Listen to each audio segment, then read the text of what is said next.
ঘুমিয়ে থাকলে কি করে ভগবানের নাম করা যায়? জেগে থাকলে না হয় করা যায়, ঘুমিয়ে থাকলে করা যায়? বললেন যায়। ঘুমিয়ে থাকলেও ভগবানের নাম হয়। চোখের পাতা বন্ধ হয়ে যাবে, কিন্তু ইন্দ্রিয়গুলো গোবিন্দ সেবা করতেই থাকবে মা।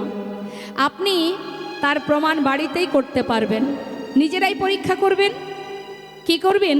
প্রতিদিন জপের মালা হাতে নিয়ে, যারা এখানে আছেন ভক্ত বৈষ্ণব, যারা নিত্য জপের মালা হাতে নিয়ে জপ করেন বা ভাগবত পাঠ করেন প্রতিদিন, বেশি না 1 মাস কি 15 দিন আপনি করবেন।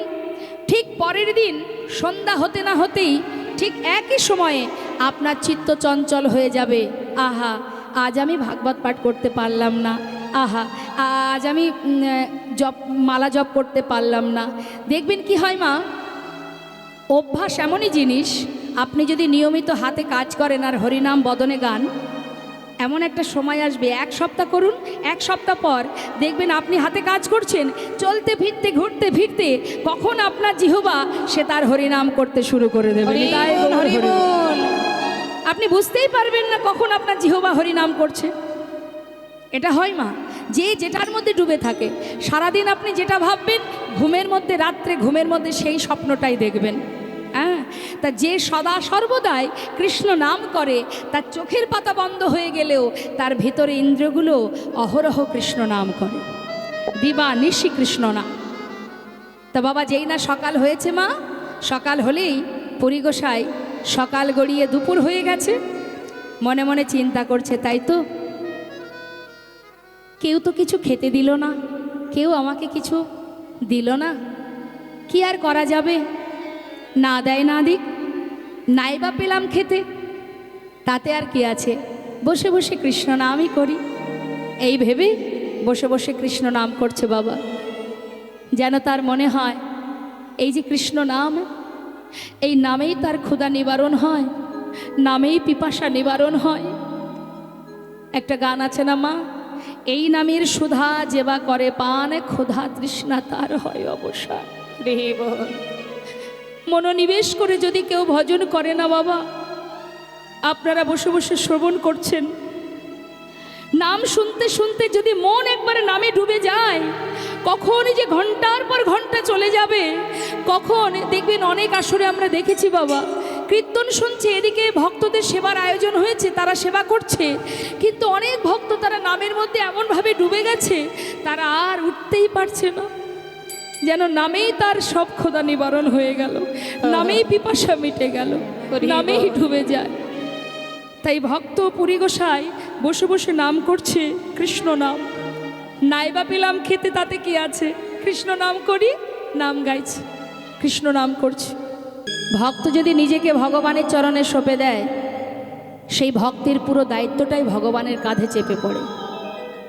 কারণ কোনো ভক্ত যদি অনাহারে থাকে, ভগবান সেবা করতে পারে না মা। আর যে ভক্ত বৃন্দাবনে বসে বসে অনাহারে দিন কাটাচ্ছে, সেই বৃন্দাবনে অনাদিগাদি গোবিন্দ সে কি করে সেবা করবে? কোনো ভক্ত যখন তাকে কিছু দিল না, স্বয়ং ভগবান বালক বেশে, ছোট্ট বালক সেজে 1 ভাণ্ড দুধ নিয়ে তার সামনে এসে দাঁড়িয়েছে। যেই না দাঁড়িয়েছে, পুরী গোসাই নাম করতে করতে হঠাৎ চোখ খুলে দেখছে সামনে একটা ছোট্ট বাচ্চা, খুব সুন্দর দেখতে। দেখেই বলছে, কে রে তুই, আর তোর হাতে ওটা কি? ছোট্ট বালক বলছে, আমি গো আমি, তোমার জন্য দুধ এনেছি, তুমি দুধ খেয়ে নাও। আমার জন্য দুধ এনেছিস? কেন রে, আমার জন্য দুধ এনেছিস কেন? দেখো কাণ্ড, সেই থেকে, সেই সকাল থেকে তুমি না খেয়ে বসে আছো, তাই তো তোমার জন্য দুধ নিয়ে এলাম, শিগগিরই খেয়ে নাও। আমার জন্য দুধ এনেছিস, না খেয়ে বসে আছি মানে? এই বালক, তুই কি করে জানলি রে আমি না খেয়ে আছি? বাহ, আমি জানবো না তো জানবে কে শুনি? আমিও তো তাই বলছি, তুই জানলি কি করে? আরে সকালবেলা ওই যে ব্রজমাইরা যমুনায় জল নিতে এসেছিল, তারা সবাই ঘরে যেতে যেতে পথে বলা বলি করছিল যে ওই বটবৃক্ষের তলে একটা সাধু সকাল থেকে বসে আছে, সে কিছু খায়নি, তাই তো আমি তোমার জন্য দুধ এনেছি, নাও না শিগগিরই খেয়ে নাও। ব্রজমাইরা বলল আর তুই নিয়ে এলি? আচ্ছা, ওই ব্রজমাইরা কি করে জানলো আমি অনাহারে আছি? কিরে বল। ছোট্ট বালক চিন্তা করছি, সর্বনাশ, ধরা পড়ে যাব না তো? ভগবান মনে মনে ভাবছে। এই যে শোনো, এত কথায় কাজ কি তোমার? এনেছি, খেয়ে নাও। অনাহারে আছো, ভিক্ষা করো না কেন তুমি? সবাই তো ভিক্ষা করে, কত সাধুগুরু বৈষ্ণব জীবের দ্বারে দ্বারে ভিক্ষা করে, তুমি করো না কেন? হ্যাঁ, এই নাও, খেয়ে নাও। না খেয়ে আছো, খেয়ে নাও। পরিগোসাই মনে মনে ভাবছে, আহা কি মিষ্টি কথা, কত সুন্দর দেখতে। এই ছোট্ট বালক আমার জন্য দুধ এনেছে। আচ্ছা বালক, একটা কথা জিজ্ঞাসা করব, তোর তোর নাম কি রে? ভগবান মনে মনে চিন্তা করছে, সর্বনাশ, নাম তো বলা যাবে না, কিন্তু তাকে এবার একটু বকতে হবে। একটার পর একটা প্রশ্ন করছে তো, বকতে হবে যাতে দ্বিতীয়বার আর আমাকে প্রশ্ন না করে। সঙ্গে সঙ্গে বালক বেশি বলছে, এই যে শোনো, নাম শুনে কাম কি? এনেছি দুগ্ধ, খেয়ে নাও। এত কথায় কাজ কি? নাও বলছি, খেয়ে নাও। না, আমি খাবো না। কেন খাবে না? আমি কষ্ট করে তোমার জন্য নিয়ে এলাম, তুমি খাবে না? খাও না, খাও বলছি। আমার কি কষ্ট হয় না বলো? কত কষ্ট করে এনেছি তোমার জন্য, খাও বলছি। পরিগোসাই মনে মনে ভাবছে, বালক তুই আমার জন্য কষ্ট করে এনেছিস, আবার আমার সামনে দাঁড়িয়ে কাঁদছিস। তোকে যদি একবার বুকে পেতাম না, একটু আমার একটু হলেও তৃপ্তি হতো, একটু শান্তি পেতাম। আমি যতবার বলবো খাবো না, ও ততবার এগিয়ে আসবে, আর কাছে এলেই ওকে ধরবো। বালক, এই আমি খাবো না। কেন খাবে না? খাও না। যতবার বলছে মা, একবার একবার করে বলছে খাও না, খাও না, আর ততবার এক পা করে এগিয়ে যাচ্ছে। আর পরিগোসাই মনে মনে ভাবছে, আয়, মনে মনে ভাবছে, আয় আর একটু, আয় আর একটু এলেই আমি তোকে ধরবো। কি মিষ্টি দেখতে, কত সুন্দর, ঠিক যেন বৃন্দাবনের কৃষ্ণচন্দ্র, ঠিক যেন সেই কানাই। একটু আমার কাছে আয় বাবা, একবার যদি ধরি তোকে আর ছাড়বো না। বসে বসে ডাকছে, আর ভগবান বালক বেশে একটু একটু করে এগিয়ে যাচ্ছে। যেই না পরিগোসার মনের কথা জানতে পেরেছে যে আমাকে ধরলে আর ছাড়বে না, অন্তরের খবর তো অন্তর্যামী রাখে, খবর যেই না কানে মানে অন্তরে বুঝতে পেরেছে, তাড়াতাড়ি করে কিন্তু গোবিন্দ আর এগিয়ে গেলেন না, দাঁড়িয়ে পড়লেন। দুধের ভাণ্ডটা রেখে বললেন, শোনো, এখন খাবে না তো? এই রইল, চললাম আমি, আমার অনেক কাজ, আমাকে দুধ দোয়াতে হবে গো, আমি আসি। এই বালক, এই শোন শোন, আর একটু দাঁড়া, একটু দাঁড়া। না না, আমি আর দাঁড়াতে পারবো না, আমি যাই। আরে দাঁড়া না, একটু দাঁড়া, আরে একটু দাঁড়া না। চলে গেল। পরিগোসাই চারিদিকে দেখছে, কোথায় চলে গেল বালকটি? ওকে তো আর দেখা যাচ্ছে না। এত বলি গেলা গোপাল, না দেখিয়া মাধবেন্দ্র পুরীর চিত্ত হইল চমৎকার। মাধবেন্দ্র পুরীর চিত্ত হইল চমৎকার। সেই দুধের বাটিটা নিয়ে মা আবার যাওয়ার সময় বলে গেছে, তুমি যখন পারবে খেয়ে নেবে, আর পাত্রটা ধুয়ে রেখে দেবে, আমি সময় মতো এসে নিয়ে যাব। পরিগোসাই পাত্রটা হাতে নিয়ে ভাবছে, ছোট্ট বালক আমার জন্য এত কষ্ট করে দুধ নিয়ে এলো, আহা খেয়েই নি, এই ভেবে পুরোটা সেবা করেছে। আহ কি শান্তি, কি তৃপ্তি, এ যে অমৃত, এ যে অমৃত সোধা, কত শান্তি পেলাম, সব ক্লান্তি দূর হয়ে গেল। বালকটা বলেছে আবার আসবে, ওকে আর একবার দেখব, আমার জন্য এত কষ্ট করে দুধ নিয়ে এলো, যদি আরেকবার আসে দেখতে তো পাবো। তাড়াতাড়ি করে যমুনার জলে ভালো করে ভাণ্ডটা ধুয়ে সেটাকে রেখে দিয়ে পথের দিকে চেয়ে বসে আছে। দেখতে দেখতে দুপুর গড়িয়ে গেল, মা আসছে না। দেখতে দেখতে বিকেল হলো, সন্ধ্যা হলো। পরিগোসাই ওই গাছ বটবৃক্ষের তলে বসে বসে তাকিয়ে তাকিয়ে ভাবছে, কই সন্ধ্যা হয়ে গেল, ও তো এলো না। ও যে বলেছিল আসবে, কই কেন আসছে না? আমি যদি ঘুমিয়ে পড়ি, সেই ফাঁকে যদি ও নিয়ে চলে যায়, আমাকে জেগে থাকতে হবে। আমি ওকে আর একবার দেখব, কিন্তু আসছে না। দেখতে দেখতে রাত হয়ে গেল, দেখতে দেখতে মধ্যরাত হয়ে গেল, এলো না। পরিগোসার চোখের পাতা বন্ধ হয়ে যাচ্ছে, আর বসে থাকতে পারছে না। হঠাৎ ওই বটবৃক্ষের তলে মা শুয়ে পড়েছে। যেই না মধ্যরাত, সঙ্গে সঙ্গে ভগবান সেই বালক বেশে স্বপ্নের মধ্যে পরিগোসাইকে ডাকছে, মাধব, মাধব। কে? আমি, দয়াময়। তুমি তুমি দয়াময়, তুমি এসেছিলে আমার কাছে। হে করুণাময়, আমি তোমায় চিনতে পারিনি প্রভু গো। তুমি আমার জন্য দুগ্ধ এনেছিলে প্রভু গো। আমি তোমার জন্য কিছু সেবা দিতে পারি না, আর তুমি আমায় সেবা দিয়ে গেলে। ও গো দয়াময় প্রভু গো, তুমি যে আবার আসবে বলেছিলে, এলে না তো।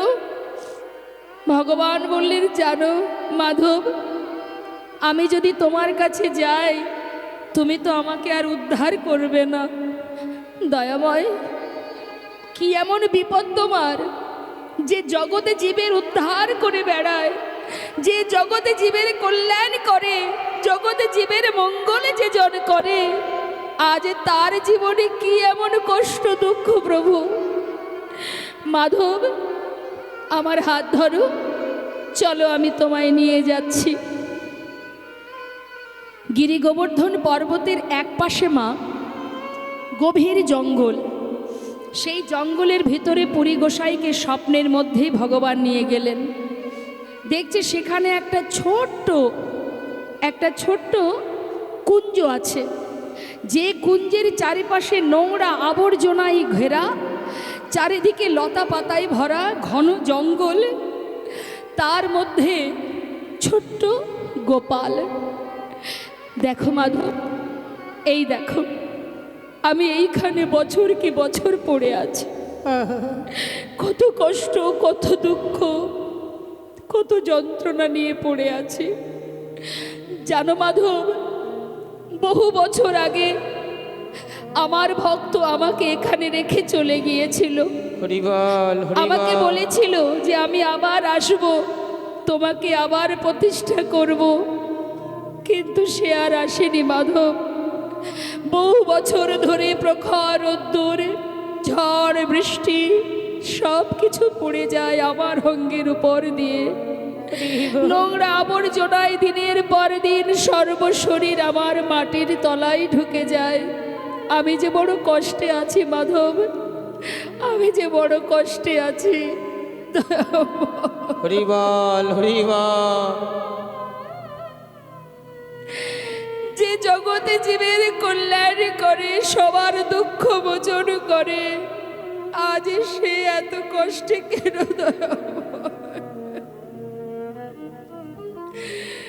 জানো মাধব,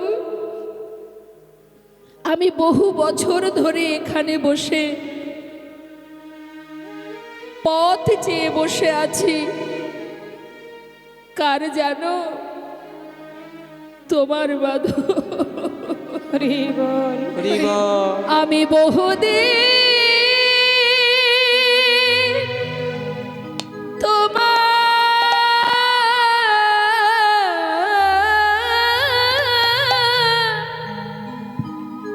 পথ করি নিরীক্ষণ,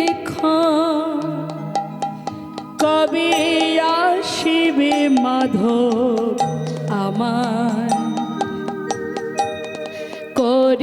বেশেব আমি বহুদিন তোমার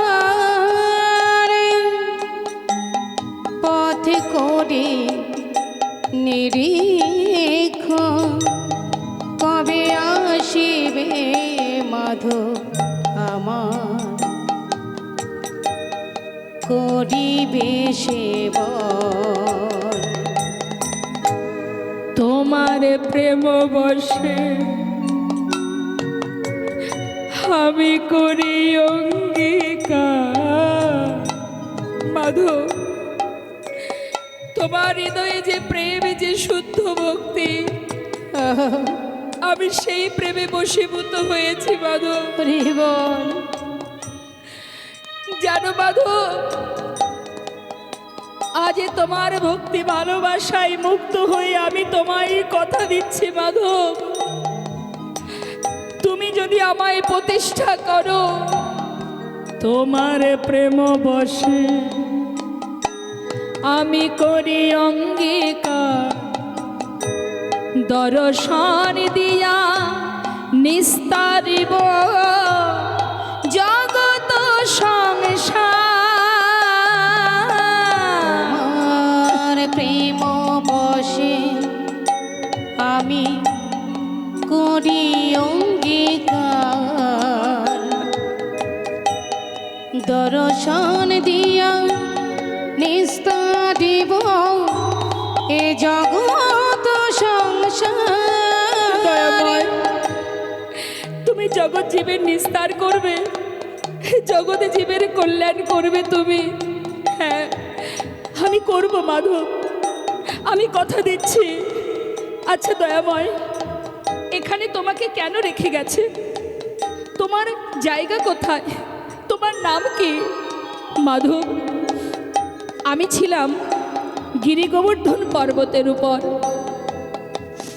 মাগো, আপনারা বৃন্দাবনে গেছেন, নিশ্চয় দেখেছেন গিরি গোবর্ধনধারী গোপালকে, যিনি কনিষ্ঠ অঙ্গুলিতে গিরি গোবর্ধন ধারণ করে রেখেছেন। বলছি জানো মাধব, আমি ছিলাম গিরি গোবর্ধন পর্বতের উপর। হঠাৎ ম্লেচ্ছদের অত্যাচারে, সেই সময় ম্লেচ্ছ যারা মা, তারা বিভিন্ন বৃন্দাবনের মন্দির ভেঙে দিচ্ছিল। তাই গোপালের সেবায় যিনি ছিলেন, তিনি তাড়াতাড়ি করে গোপালকে রক্ষা করার জন্য তারা ভেবেছিল যে মন্দির ভেঙে দেয় দিক, অন্তত গোপালকে যদি আমরা একটু সাবধানে কোনো জায়গায় লুকিয়ে রাখতে পারি।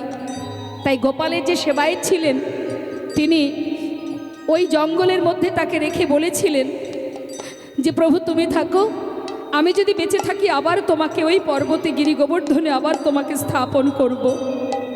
জানো গো মাধব, সেই যে আমার ভক্ত বলে চলে গেল, আর এলো না, আর এলো না। সেই থেকে এই রোদের তাপে না আছে মাথার উপরে কোনো আচ্ছাদন, না পাই কিছু খোদাই কোনো সেবা, অনাহারে পড়ে আছি আমি। রে বোন,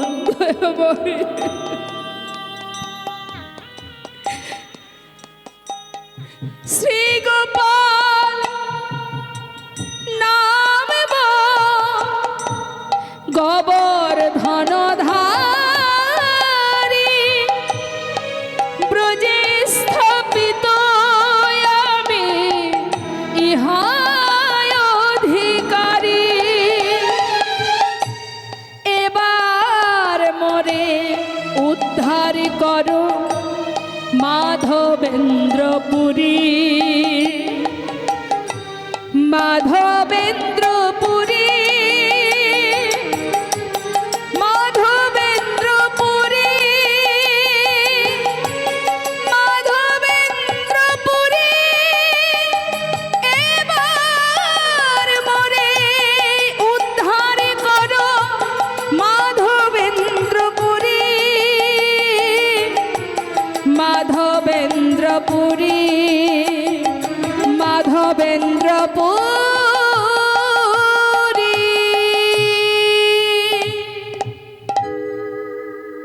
স্বপ্নের মধ্যে এইটুকু দেখিয়ে প্রভু চলে গেলেন। পুরী গোসাই বটবৃক্ষের তলায় ঘুমিয়েছিল মা। স্বপ্নের মধ্যে দেখে যেই না তার ঘুম ভেঙেছে, চারিদিকে অন্ধকার, মনে মনে চিন্তা করছে আমি কি দেখলাম, প্রভু যে বড় কষ্টে আছে। এখন আমি যা দেখেছি ব্রজবাসীকে বললে তারা কি মেনে নেবে, তারা কি শুনবে আমার কথা? কিন্তু না, কেউ শুনুক বা না শুনুক আমাকে যেতেই হবে। পুরী গোসাই যমুনায় স্নান করে ছুটতে ছুটতে গিরি গোবর্ধন পর্বতের যে আশেপাশে যে গ্রামগুলো, সেখানে গিয়ে সবাইকে ডাকছে, ওগো শোনো শোনো, তোমরা সবাই শোনো, এই গ্রামের ঈশ্বর তোমাদের গোবর্ধনধারী ওই কুঞ্জে লুকায়িত আছে, চলো তাহারে বাহির করি। ওই কুঞ্জে লুকায়িত আছে, চলো তাহারে বাহির করি। বৃন্দাবনের ব্রজবাসীরা মা, তাদের এমনই গুণ, তারা এমনই ভক্ত, তারা নিজেদের কষ্ট সহ্য করতে পারে, কিন্তু যদি কখনো প্রভুর কোনো কষ্ট হয় তারা কিন্তু মেনে নেয় না। এটাই হচ্ছে বৃন্দাবনের মাহাত্ম্য মা, যে প্রভুর কোনো কষ্ট হলো না, কোথায় আছে এই যে অগুসাই, তুমি যা স্বপ্নে দেখেছো এটা কি ঠিক? হ্যাঁ ঠিক, আমি স্বপ্নে দেখেছি, চলো দেখি, সবাই মিলে দেখি যে যা দেখেছি সত্যি কি না।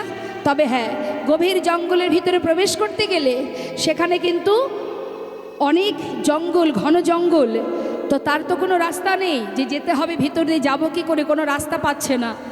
তাই পুরী গোসাই বলছে, এক কাজ করো, যার ঘরে যা যা ধারালো অস্ত্র আছে, কোদাল কোটারি আছে, সব নিয়ে এসো, গাছ কাটতে কাটতে আমরা ভেতরে যাব। পুরী গোসাইয়ের কথা মতো সমস্ত ব্রজবাসীরা তারা সবাই মা, যার যেমন ক্ষমতা, সবাই মিলে এবার ওই বৃক্ষ কাটতে কাটতে রাস্তা বের করে যাচ্ছে গভীর ভিতরে। আর পুরী গোসাই বলছে, শোনো, শুধু বৃক্ষ কাটতে কাটতে গেলে হবে না, মুখে তার নাম জপ করতে করতে যেতে হবে। সবাই মিলে বলো, জয় গোবিন্দ জয় গোপালা, জয় গোবিন্দ জয় গোপালা, জয় গোবিন্দ জয় গোপালা, জয় গোবিন্দ জয় গোপালা, জয় গোপালা জয় নন্দলালা, জয় গোপালা জয় নন্দলালা, জয় গোপালা জয় নন্দলালা, জয় গোপালা যশোদা দুলালা, জয় গোবিন্দ জয় গোপালা, জয় গোবিন্দ জয় গোপালা, জয় গোবিন্দ যশোদা দোলা, জয় গোবিন্দ জয় গোপালা, জয় গোবিন্দ জয় গোপালা, জয় গোপালা নন্দ দুলালা, জয় নন্দলালা যশোদা দুলালা, জয় নন্দলালা যশোদা দুলালা, জয় নন্দলালা যশোদা দুলালা, জয় নন্দলালা যশোদা দুলালা, জয় গোবিন্দ জয় গোপালা। জয় গোবিন্দ জয় গোপালা। যেই নামে এসে পৌঁছালো গভীর জঙ্গলের মধ্যে, পুরী গোসাই বললেন, এবার তোমরা থামো, সবাই বন্ধ করো। এবার দেখছে ছোট্ট একটা কুঞ্জ, বলছে যা স্বপ্নে দেখেছি সেটাই আছে, কুঞ্জ আছে মানেই এখানে গোপাল আছে, তোমরা দেরি না করে শিগগিরই ভিতরে প্রবেশ করো। কিন্তু ভিতরে যাবে কি করে, আবর্জনা নোংরায় ভরে আছে মা। গোপাল শুধু তার হাতটা বাইরে, পুরো দেহটাই মাটির তলায় চলে গেছে। ওই যে আঙুলে গিরি গোবর্ধনকে ধরে রেখেছিল বাবা, সেই হাতটা শুধু বাইরে, আর দেহটা মাটির তলায় চাপা পড়ে গেছে দীর্ঘদিন ধরে ওইখানে থাকতে থাকতে। এবার পুরী গোসাই কী করেছে, আহা, ব্রজবাসীরা বলছে, ও ঠাকুর, আমরা কেউ যেতে পারবো না, পারলে তুমি যাও। তখন পুরী গোসাই দেখছে, ঠিক আছে, তোমরা যাবে না, বেশ আমি যাই। কুঞ্জের ভিতরে প্রবেশ করছে মা, আর নিজের হাত দিয়ে দেখছে, কারণ লতা পাতায় ভরা তো, হাত দিয়ে দিয়ে খুঁজছে, আর মুখে গাইছে, জয় গোবিন্দ জয় গোপাল, জয় গোবিন্দ জয় গোপালা, জয় গোপালা নন্দ দুলালা, জয় গোবিন্দ জয় গোপালা, জয় গোপালা যশোদা দুলালা। জয় গোবিন্দ বলতে জয় বলতে গোপালা। যেই না হাত ঠেকেছে, মানে ভগবানের হাতে হাত ঠেকেছে, চিৎকার করে উঠেছে, পেয়েছি পেয়েছি, স্বপ্নে যা দেখেছি তাই পেয়েছি, ওগো পেয়েছি গোপালকে। কিন্তু তাকে তুলতে পারছে না, মাটির তলায় চাপা পড়েছে তো। আর পুরী গোসাইয়ের বয়স হয়ে গেছে মা, বৃদ্ধ হয়েছে, সে তুলতেও পারছে না, কিন্তু তুলতে তো হবেই, তাই জোর জবস্তি করে তুলছে, চেষ্টা চালিয়ে যাচ্ছে মা, চেষ্টা করছে। আর ভগবান মাটির তলায়, সে তো চাপা পড়ে আছে, ভার হয়ে আছে। পুরী গোসাইয়ের বৃদ্ধ হয়েছে, বয়স হয়েছে, তোলার মতো শক্তি তার নেই, কিন্তু কুঞ্জটা এতটাই ছোট যেখানে আর দ্বিতীয় ব্যক্তি ঢুকতে পারছে না। তিনি তাড়াতাড়ি করে তুলছে, জয় গোবিন্দ, উফ, জয় গোবিন্দ জয় এত ভার, গোপালা, জয় গোবিন্দ জয় গোপাল বাপরে বাপ, গোবিন্দ জয় গোপাল পারছি না। গোপাল কোন রকমে মাটি থেকে তুলে বাইরে এসে জয় গোপাল জয় গোবিন্দ জয় গোপাল যেই না রেখে দিয়েছে, পুরী গোসাই বলছে আরে সম্ভব, বয়স হয়েছে গো বাবা, আমার বয়সে কি আর সম্ভব তাকে তোলা? শোনো বাপু, কুঞ্জ থেকে বাইরে বের করেছি, ওই পর্বতের উপরে নিয়ে যাওয়ার দায়িত্ব তোমাদের, আমার দ্বারা হবে না। তা নাও, দেখো যার একটু গায়ে জোর আছে, বলিষ্ঠ ব্যক্তি যারা, ওমা ভগবান কি পারেন না উঠতে? কি অপূর্ব লীলা। হ্যাঁ, আজ তার মনের বাসনা কি? আমাদের যেমন বাসনা হয় ভগবানের কাছ থেকে পূরণ করি, ভগবানেরও মনে বাসনা জাগে, তিনিও ভক্তের কাছ থেকে পূরণ করে নেন। তা তার কি বাসনা? আজ ভক্তরা আমাকে কাঁধে করে ওই গিরি গোবর্ধনে নিয়ে যাবেন, তাই গৌর হরি বল। তাই তো তিনি আজ বিশ্বম্ভর মূর্তি ধরেছে, ভার হয়ে গেছে। আর যেই না ভারী হয়েছে, ভক্তরা সবাই মিলে একেবারে একটু শক্তিশালী ব্যক্তি যারা ব্রজবাসীরা, তারা এসে এবার তাকে কাঁধে তুলে নিয়ে যাচ্ছে। মহাজন পদাবলী করছেন, মহা মহা বলিষ্ঠ লোক একত্র করিলা, মহা মহা বলিষ্ঠ লোক একত্রে ওই করিলা না মহা মহা করিল একত্র করিয়া পর্বত পরে গেল পুরী, পর্বত পরে গেল পুরী পর্বত পরে গেল পুরী, পর্বত পরে গেল পুরী ঠাকুর লইয়া, আহা ঠাকুর লইয়া, গৌর হরি বল। ঠাকুর লইয়া ঠাকুর লইয়া ওমা পর্বতের উপরে তুলেছে, এবার তাকে বসাবে কোথায়? পাথরের সিংহাসনে ঠাকুর বসাইল, ওই না পাথরের সিংহাসনে ঠাকুর বসাইলা একটা পাথরের উপরে ভগবানকে দাঁড় করালেন। কিন্তু দাঁড় করালে কি হবে? সে তো পিছন দিকে পড়ে যাবে, তার পিছন দিক থেকে একটা কিছু হেলান দিতে হবে। তাই কি করেছে? বড় এক পাথর পৃষ্ঠে, বড় এক পাথর পৃষ্ঠে বড় এক পাথর ওই পৃষ্ঠে বড় এক পাথর পৃষ্ঠে অবলম্ব কহিলা, ওই অবলম্বন কইলা অবলম্বন কইলা অবলম্বন কইলা চেয়ারের মতো হয়ে গেল, পিছনে একটা পাথর আর যেখানে বসিয়েছে সেখানে একটা পাথর। প্রভু আমার দাঁড়িয়ে আছেন। এখন সারা এতগুলো বছর, বহু বছর ধরে মাটির তলায় ছিল, তো সারা গায়ে তার নোংরা কাদা লেগে আছে। তা গিরি গোবর্ধনী যখন তাকে স্থাপন করা হবে, তার সব কিছু করতে হবে মা, স্নান করানো, অভিষেক করানো, তার নতুন বস্ত্র পরানো, তাকে সেবা দেওয়া, সবই কিছু দরকার। এবার ব্রজমাইদের বললেন, এই যে ও ব্রজমাই, ডেকে দিন, ডেকে দিন, ওই যে এই মাকে ডেকে দিন। কোথায় যাচ্ছেন? কোথায় যাচ্ছেন আমাকে একটু বলে যান, আমরা যাব না। সর্বনাশ। ও আচ্ছা আচ্ছা, বুঝেছি, গোপালের জন্য জল নিয়ে আসতে যাচ্ছে। বেশ, এখন মা চিন্তা করছে বলে মরি আর কি। হ্যাঁ, বড্ড ঘুম পাচ্ছে ভাই, আবার আর নয়, টাইমে টাইমে খেতে হবে, টাইমে টাইমে ঘুমাতে হবে, না হলে শরীর খারাপ হয়ে যেতে পারে। ঠিক আছে ও মা, আর দেরি নয়, গোপালকে স্নান করাতে হবে, যাও তোমরা জল নিয়ে এসো। ব্রজমাইরা আনন্দ ধরছে না মা। এবার যখনই গোপালকে বসিয়েছে গিরি গোবর্ধন পর্বতের উপর, গোটা বৃন্দাবনবাসী খবর পেয়েছে যে গিরি গোবর্ধনধারী গোপাল আবার প্রতিষ্ঠা হচ্ছে। খবর পেয়ে সমস্ত ব্রজমাইরা এসেছেন এবং তারা সবাই মিলে যাচ্ছে জল নিয়ে আসতে। কিন্তু জল নিয়ে আসতে যাচ্ছে, ভাবা যায় মা, ওই পর্বতের উপরে কলসি করে জল নিয়ে যাচ্ছে ব্রজমাইরা। তাদের মনে এত আনন্দ যে তাদের গিরি গোবর্ধনের গোপালকে আবার তারা ফিরে পেয়েছে। এখন নতুন নতুন ঘট করে জল নিয়ে আসতে গেছে। তা কত ঘট জল এসেছে? 100 ঘট। নবশত ঘটে জল আজ কৈলয় উপনীত, শত ঘট জল আজ কইল উপনীত, নব শত ঘট জলানি কইল উপনীত, শত ঘট জল আজ কইল উপনীত, নব শত ঘট জ্বালানি কইল উপনীত নব শত ঘট জলে আজ কইল উপনীত নানাবাদ্য ভেরিবারে শ্রী গুণ গাই গীত নানাবাদ্য ভেরিবারে শ্রী গুণ গাই গীত নানাবাদ্য ভেরিবারে শ্রী গুণ গাই গীত নানাবাদ্য হরিবল, ভেরিবারে হরিবল। শ্রী গুণ গাই গীত নব শত ঘট জ্বালানি কইল উপনীত নব শত ঘট জলে আজ কইল উপনীত কেহ নাচে কেহ কেহ নাচে কেহ গায় রে আহা কেহ নাচে কেহ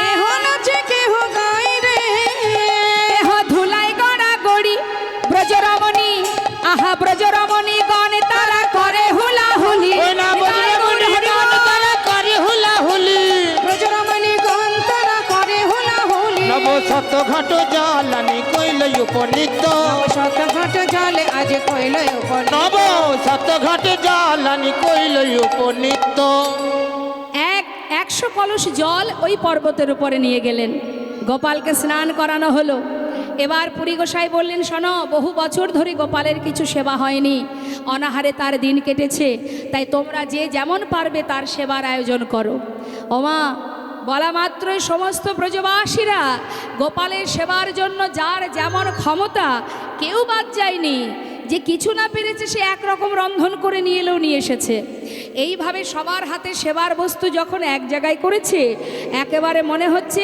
অন্নকূট তৈরি হয়ে গেছে নিতাই গৌর হরে আমা অন্নকূট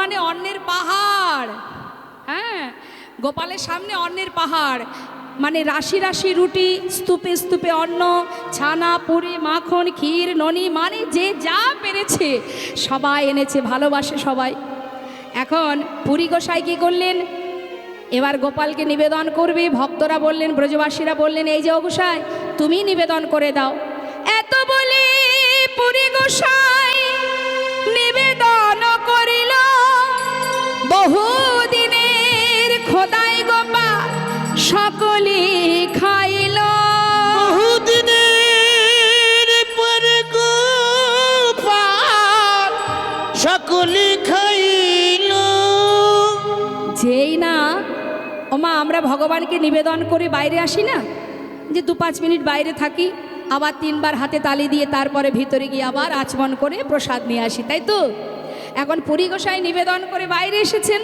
আর এদিকে গোপাল সব খেয়ে নিয়েছে কোনো থালায় কিচ্ছু নেই এদিকে পুরী গোসাই নিবেদন করে বাইরে এসে কিছুক্ষণ পর 3টে তালি দিয়ে যেই না পর্দাটা সরিয়েছে মা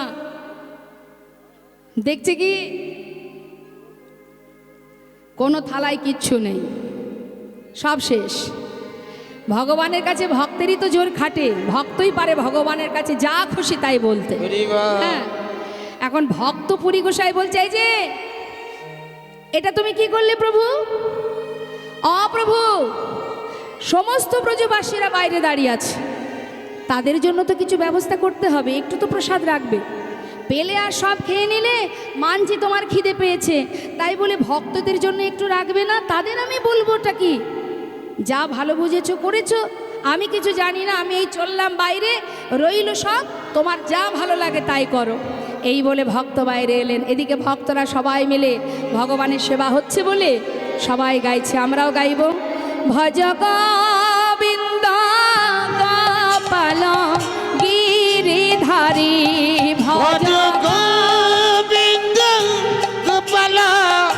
গিরিধারী আর গিরিধারী গোবর্ধন ধারী ওই না গিরিধারী গোবর্ধন ধারী গোবর্ধন ধারী জয় জয় বংশীধারী ভজ গোবিন্দ হৃদয় গৌর হরি বল। গিরিধারী ভজ গোবিন্দ গোপাল গিরিধারী পুরী গোসাই কিছুক্ষণ পর আবার যেই না দরজা মানে দ্বার খুলেছে মা পর্দা সরিয়েছে ভগবান তার নয়নের কৃপা দৃষ্টি দিয়ে আবার সব থালায় পরিপূর্ণ করে প্রসাদ সাজিয়ে দিয়েছেন তাই গৌর হরিব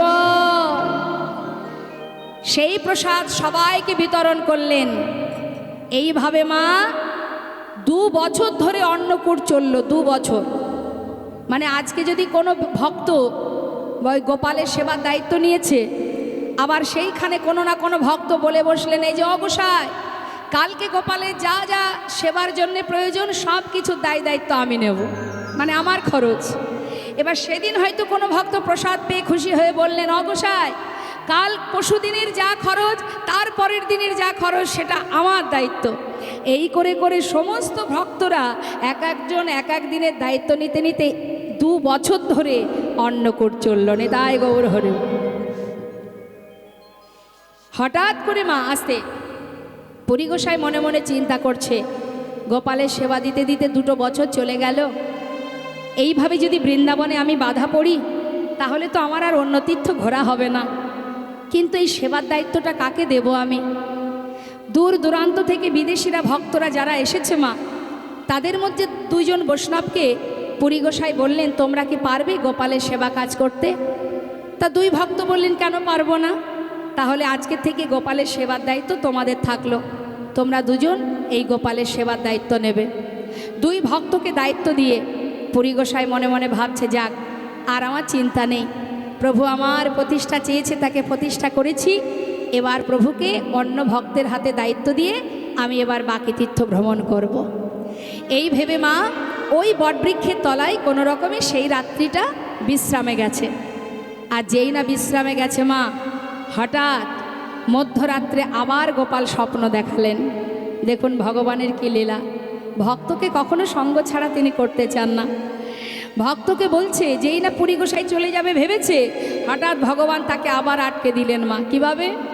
স্বপ্নের মধ্যে বলছে, কি বলছে? গোপাল কহে মাধব আমার অঙ্গের তাপ নাহি যায়, মালায় যে চন্দনে আনো তাপে তবে সে জুড়ায়।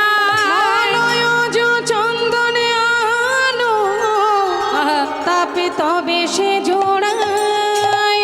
হরে কৃষ্ণ। ওমা মলয়জ চন্দন দেখেছেন কখনো? চন্দন আছে এক ধরনের মলয়জ চন্দন, যে চন্দনটা খুব শীতল, অঙ্গে মাখলে দেহ ঠান্ডা হয়। তা প্রভু স্বপ্ন দেখাচ্ছে, গোপাল, আহা গোপাল কহে মাধব আমার অঙ্গের তাপ নাহি যায়, এতদিন ধরে মাটির তলায় প্রখর রৌদ্রে পড়ে আছি, সারা শরীর আমার জ্বালা করছে, অসহ্য তাপ আমার শরীরে, তাই তোমাকে আমি আদেশ করছি তুমি মলয়জ চন্দন নিয়ে এসে আমার অঙ্গে লেপন করো, তাহলে আমার জ্বালা নিবারণ হবে। পরিগোসাই এই কথা শুনে কাঁদছে আর বলছে, দয়াময় তোমার অঙ্গে কষ্ট জ্বালা হচ্ছে, তোমার অঙ্গে অসহ্য যন্ত্রণা হচ্ছে, ও দয়াময় আচ্ছা বেশ ঠিক আছে, তুমি আমায় বলে দাও যে এই চন্দন আমি কোথায় পাবো, কোথায় পাবো, আমি এক্ষুনি তোমার জন্য নিয়ে আসবো। তখন প্রভু বললেন, মলয়জ চন্দন আনো নীলাচল হইতে, অন্য হইতে নাহি তুমি যাও হে তুরিতে। অন্য হইতে নাহি তুমি যাও হে তুরিতে। হরে কৃষ্ণ। বললেন অন্যের কাছ থেকে নিয়ে আসবে না, অন্য কেউ নিয়ে আসবে তা হবে না, তুমি গিয়ে নিয়ে আসবে। তাহলে মা আমরা অনেক সময় দেখবেন নিজের কাজ অন্য কাউকে দিয়ে করাই না, যে ভাই আমি পারছি না তাতে কি আছে, অন্য কেউ তো করে দিচ্ছে, কিন্তু এটা উচিত নয়। ভগবানের কাজ যার যার কাজ তাকেই করতে হয়, কেমন? তা এখন বলছে যে তুমি যাও, তুমি গিয়ে নিয়ে এসো। স্বয়ং ভগবানের মনোবাঞ্ছা পূর্ণ করার জন্য ভক্ত বৈষ্ণব পরিগোসাই চললেন এবার ওই বৃন্দাবন থেকে নীলাচলের পথে। নিতাই গৌর হরিবল।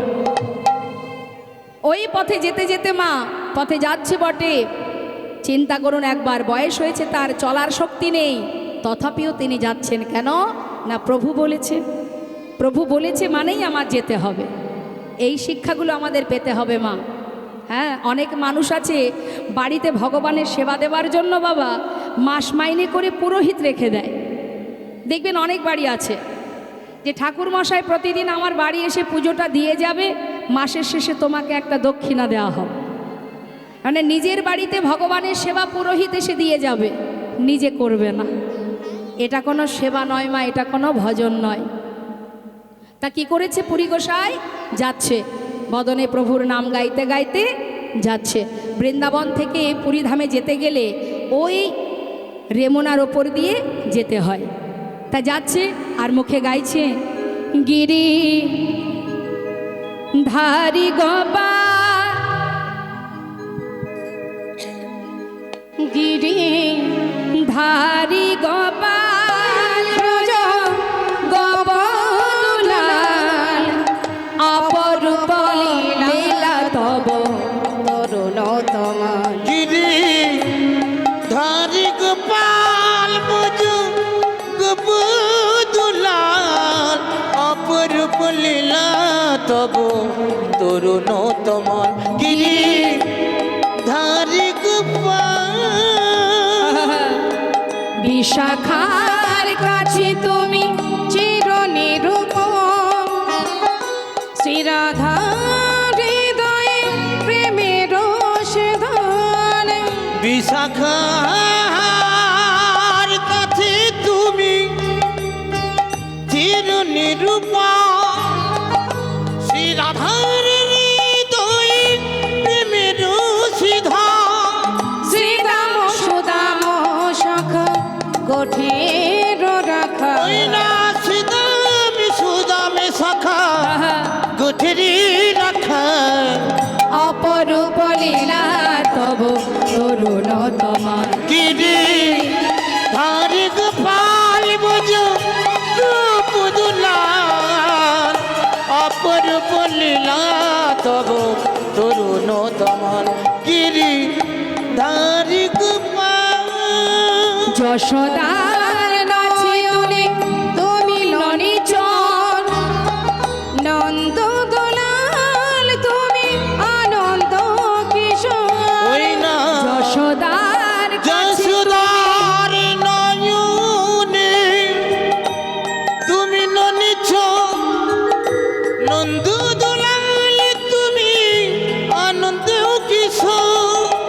গীতায় সারথি তুমি যাদবরা ওই না গীতায় সারথি তুমি যাদব রাখাল অপরূপ লীলা তব তরুণ তোমার গিরি ধারি গোপাল বুঝু গোপদুলাল অপরূপ লীলা তব তরুণ হরিবল হরিবল হরিবল অপরূপ লীলা তব তরুণ তোমার।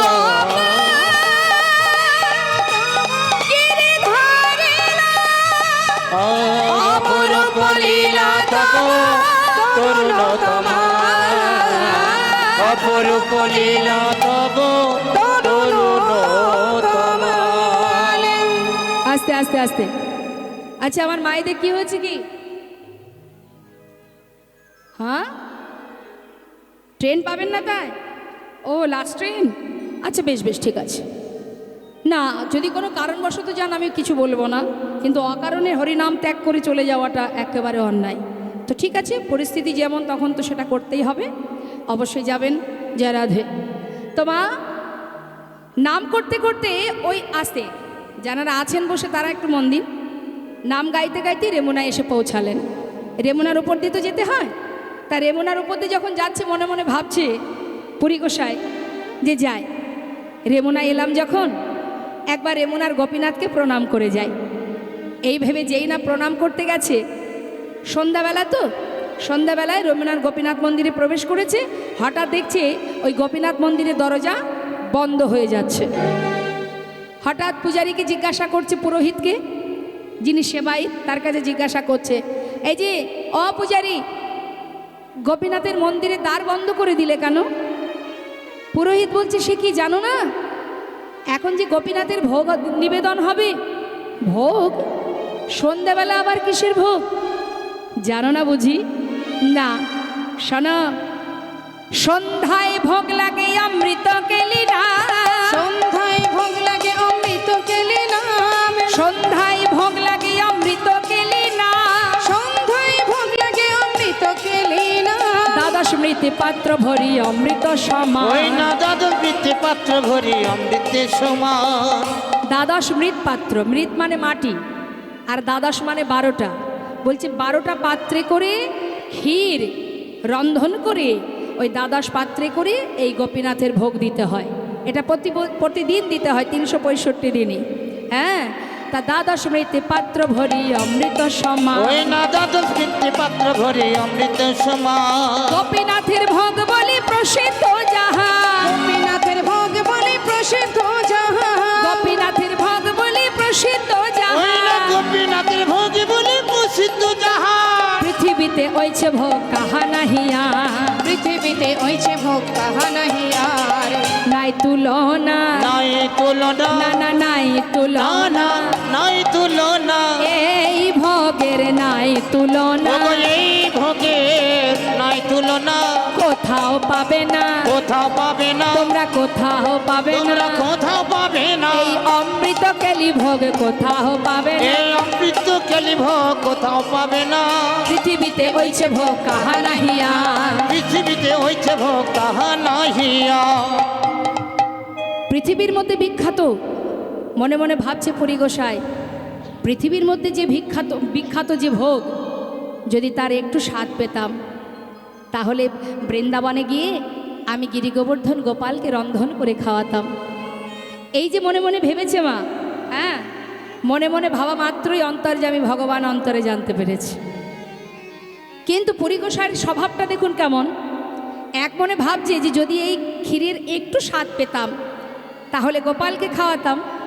আবার পরেক্ষণে ভাবছে, ছিছি, আমি তো অযাচক বৃত্তি পালন করেছি, আমার তো চাওয়া উচিত নয়, আমার মধ্যে লোভ কেন জন্মালো। কিন্তু যদি আপনারা বিচার করেন, সত্যি কি গোপালের পুরী গোসাই লোভ জেগেছে মা? যে লোভ তো জাগেনি, তার ইচ্ছা এই ক্ষীরের স্বাদ পেলে গোপালকে রান্না করে খাওয়াবে। এটা তো লোভ নয়, ভগবানের সেবার জন্য বাসনা। কিন্তু তথাপিও পুরী গোসাই মনে মনে ভাবছে, আমি কেন ভাবলাম, আমার মধ্যে লোভ কেন জন্মালো। ছিছি, আমি অযাচক বৃত্তি পালন করেছি, লোভ জন্মালো আমার। না না, এখানে আমি আর থাকবো না, আর আমার এখানে থাকা ঠিক হবে না, আমাকে এক্ষুনি চলে যেতে হবে। তাড়াতাড়ি করে পুরী গোসাই ওই রেমুনার ওই গোপীনাথ মন্দির ত্যাগ করে একদম রেমুনার শেষ প্রান্তে গিয়ে একটা শূন্য হাটে বসে বসে কৃষ্ণ নাম করছে। আর এই যে খবরটা গোপীনাথ অন্তরে জানতে পারলেন, ভক্তের মনে কি হয়েছে। একটা কথা জানবেন বাবা, মানুষের মনের মধ্যে কি চলে বা না চলে জগৎবাসী কেউ না জানো, যিনি অন্তর্যামী তার কিছু জানতে বাকি থাকে না। আপনি কাউকে চড় মারলে যে অপরাধ আপনার হবে, আর আপনি মনে মনে যদি কখনো কোনো খারাপ মন্তব্য করেন সেটাও কিন্তু অপরাধ। কাউকে মারা লাগবে না, মনে মনে ভাবলেও অপরাধ। তাহলে মনের খবর কে রাখে? যিনি অন্তর্যামী। ভক্ত মনে মনে ভেবেছে স্বাদ পেলে গোপালকে খাওয়াবো, তথাপিও তিনি ভাবছেন এটা আমার লোভ, এটা আমার লালসা জন্মেছে, আমি আর থাকবো না। তিনি চলে গেলেন, গেলে কি হবে, ওই যে 12টা পাত্রে করে অমৃতের ভাণ্ড নিয়ে, মানে ওই ক্ষীরের ভাণ্ড নিয়ে 12টা পাত্রে গোপীনাথের ভোগ দিয়েছে, আবার গুনে গুনে 12টা বাহির করে। প্রতিদিন এটাই করে, গুনে গুনে 12টা পাত্রে দেয়, আবার 12টা পাত্র বের করে। কিন্তু ভগবানের এমন লীলা, আজকের দিনে গুনে গুনে 12টা পাত্রে ক্ষীর দিয়েছে, কিন্তু বের করার সময় আর গোনা হয়নি। 11টা পাত্র বাইরে বেরিয়ে এসেছে, আর একটা পাত্র ভগবান নিজের বস্ত্রের আড়ালে লুকিয়ে রেখেছে। হরি বল, হরি বল। এদিকে বাবা ভগবানকে আচমন করে শয়নে দিয়ে সেবায়িত নিজে ঘরে গিয়ে শয়নে গেছে। ঠিক মধ্যরাত মাঝ রাত্রে স্বপ্ন দেখাচ্ছেন গোপীনাথ, উঠো হে পূজারি, দ্বার করো বিমোচন, ক্ষীর এক লুকায়েছি ওই সন্ন্যাসীর কারণ।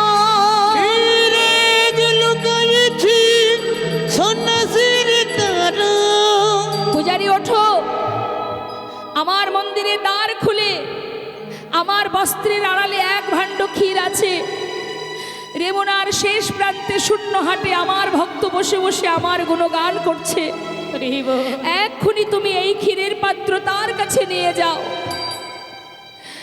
পূজারী স্বপ্নের মধ্যে গোপালের এই কথা শুনে ঘুম থেকে উঠে স্নান করে শুদ্ধ বসন পরে মন্দিরের ভিতরে প্রবেশ করে দেখছে গোপীনাথের পরনের যে বস্ত্র তার আড়ালে এক ভাণ্ড ক্ষীর। হরি বল। চরণ দুটো জড়িয়ে ধরে পূজারী কাঁদছে দয়াময়। হরিবল। এ আমি কি দেখলাম প্রভু, এ আমি কি দেখলাম? সে এমন কোন ভক্ত, এমন সিদ্ধ পুরুষ, এমন পরম ভক্তকে যার জন্য তুমি ক্ষীর চুরি করে রেখেছ দয়াময়। ক্ষীরের ভাণ্ডটি মাথায় করে নিয়ে রাত্রের অন্ধকারে পূজারী ছুটতে ছুটতে যাচ্ছে। কে আছো, কোথায় আছো? মাধবেন্দ্রপুরী, যার লাগি গোপীনাথ ক্ষীর করিল চুরি। যার লাগি গোপীনাথ তাই গো, ক্ষীর করিলেন চুরি। পুরী গোসাই শূন্য হাটে বসে বসে প্রভুর নাম করতে করতে তার সেই চিৎকার শুনে বলে উঠলেন, আমি মাধবেন্দ্রপুরী বসে এইখানে। পূজারী বললেন, তোমার সমভাগ্যবান নাহি ত্রিভুবনে। তোমার সমভাগ্যবান নাহি ত্রিভুবনে। এই দেখো, তোমার জন্য গোপীনাথ ক্ষীর চুরি করে রেখেছে, নিয়ে নাও। পূজারী পুরী গোসাইয়ের চরণে প্রণাম করে চলে গেলেন। পুরী গোসাই ক্ষীরের ভাণ্ডটা হাতে নিয়ে কাঁদছে আর বলছে, দয়াময়, তুমি আমার জন্য ক্ষীর চুরি করেছো প্রভু। হরিবল।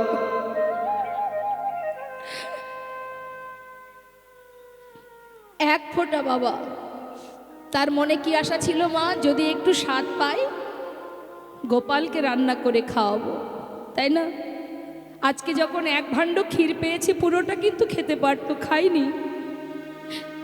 ঠিক আঙুলের মাথায় করে একটুখানি তুলে নিজের জিহবায় দিয়েছে, আর বাকি যে ক্ষীর তার নিজের সারা অঙ্গে লেপন করছে আর চোখের জলে মুখ ভাসিয়ে কাঁদছে। হরিবল। হরিবল। বলো এমনি কৃষ্ণ প্রেম আমার, ওগো দয়াময়, কবে বা হবে? বলো বলো এমন কৃষ্ণ প্রেম আমার,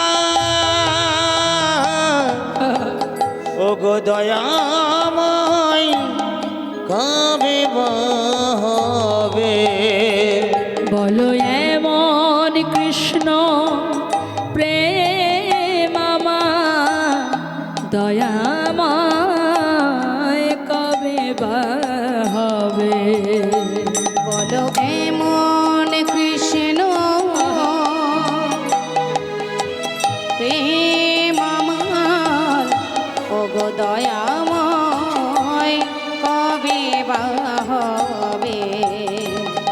কবে করুণাময়,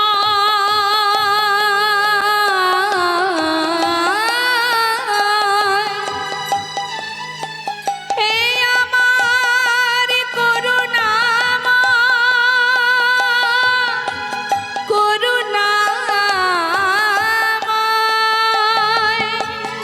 করুণা করো। কবে করুণাময় করুণা কর,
মেখে মনে মনে চিন্তা করছে, মা এই জগতে আমাদের যদি কেউ একটু প্রশংসা করে আমাদের আনন্দ হয় না?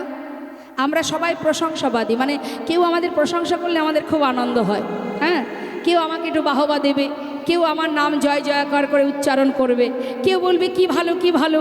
এই আশা আমরা সবাই করি যে সবাই আমার নামে প্রশংসা করুক, সবাই আমাকে বাহবা দিক, চাই না? একজন বললো তো মনে হয় আর পাঁচজন যদি বলতো তাহলে আরও ভালো লাগতো, তাই তো? আমরা সবাই প্রশংসা আশাবাদী। কিন্তু মা, পুরী গোসাইয়ের মনে এতটুকু লোভ লালসা কামনা বাসনা নেই বলে তিনি চিন্তা করছেন সকালবেলা সমস্ত রেমুনার ভক্তরা জানতে পারবে যে গোপীনাথ আমার জন্য ক্ষীর চুরি করেছে। এ কথা যখন জানতে পারবে সবাই আসবে আমার কাছে, সবাই এসে আমাকে মাথায় করে রাখবে, সবাই আমার প্রশংসা করবে। কিন্তু তাতে কি হবে? আমার ভেতরে অহংকার তৈরি হবে। তাই অন্ধকার থাকতে থাকতে এই রেমুনা ছেড়ে আমাকে চলে যেতে হবে। আহা, কি ত্যাগ দেখুন মা! এই তো হচ্ছে ভক্তি মা। হ্যাঁ, আমরা যশ খ্যাতি পাওয়ার জন্য পাগল হয়ে যাই, আর তিনি সব কিছু পেয়েও তার কোনো দিকে ভ্রুক্ষেপ নেই। তার একটাই চিন্তা, মলয়জ চন্দন নিয়ে আসতে হবে গোপালের জন্য। তাই ছুটছে। সকাল হতে না হতে এলাকাবাসী কেউ কি আর বাদ থাকে মা? এমন খবর কি আর চাপা থাকে? দেখতে দেখতে গোটা বিশ্ববাসী জেনে গেল যে মাধবেন্দ্রপুরীর জন্য গোপীনাথ ক্ষীর চুরি করে রেখেছে। এই খবর সবাই জানতে পারলেন। এখন রেমুনা পার করে যখন ওই পুরীর দিকে যাচ্ছে বাবা, হ্যাঁ, তা পুরীর দিকে যখন যাচ্ছে তখন রাস্তার মাঝে যে দেখছে সেই বলছে, আরে আরে এই তো সেই পুরী গোসাই, দেখো দেখো ইনার জন্য গোপীনাথ ক্ষীর চুরি করে রেখেছিল। সবাই বলছে, কিন্তু তার কোনো দিকে খেয়াল নেই। সে আপন মনে চলেছে বাবা, হ্যাঁ, আপন মনে যাচ্ছে নীলাচলে। এখন পুরীধামে যখন পৌঁছালেন, পুরীধামে পৌঁছানো মাত্রই নীলাচলে জগন্নাথের যে সেবায়িত, মানে যে পাণ্ডা যিনি সেবা দেন, তিনিও কিন্তু পুরী গোসাইকে দেখে চিনতে পেরেছে। আরে এই তো সেই পুরী গোসাই যার জন্য রেমুনার গোপীনাথ ক্ষীর চুরি করে রেখেছে। তাড়াতাড়ি করে সসম্মানে তাকে বসতে দিলেন এবং তার স্বপ্নের কথা সব বললেন পাণ্ডাকে। পাণ্ডা তাড়াতাড়ি করে দেরি না করে ওই জগন্নাথের মন্দিরের, ওই জগন্নাথের পুরীধামের যিনি রাজা ছিলেন, ইন্দ্রদুম্ন রাজা, তার কাছে সব খবর দিলেন, সব কথা বললেন। এখন রাজাও জানতে পেরেছে যে এই সেই পুরী গোসাই যার জন্য মানে বিশ্ববাসী সবাই জানে মা। তাড়াতাড়ি করে অনেক অনেক মলয়জ চন্দন আর কর্পূর দিয়ে দিলেন মাধবেন্দ্রপুরীকে।